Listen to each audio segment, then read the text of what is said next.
Friends, ఇది dragon fruit. ఇది మొన్న మా మావయ్య చెట్టు కాడ కాస్తే ఒక కాయ తీసుకొచ్చాడు, ఎలా ఉందో తినమని చెప్పి. ఇది చాలా పెద్దగా ఉందండి. ఇది నేను మీకు ఇది ఒలిచి చూపిస్తాను. ఈ రెండు రకాలండి ఇవి డ్రాగన్ ఫ్రూట్స్. మనం మా మావయ్య వేసిన మొక్క అయితే రెడ్ కలర్ అంట.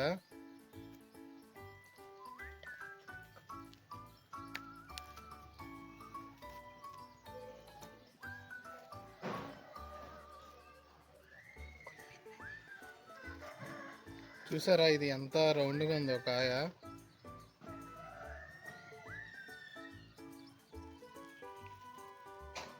చూడండి ఫ్రెండ్స్ ఎంత బాగుందో కాయ.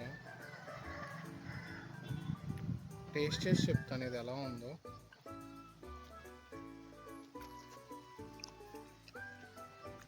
ఫ్రెండ్స్, మరీ స్వీట్గా లేదు, మరీ చప్పగా కూడా లేదు. ఓకే, బాగానే ఉంది. దీనివల్ల చాలా ఆరోగ్య బెనిఫిట్స్ ఉంటాయి. తింటే హెల్త్ చాలా మంచిది. నా వీడియో నచ్చినట్టయితే లైక్ చేసి సబ్స్క్రైబ్ చేసుకోండి ఫ్రెండ్స్.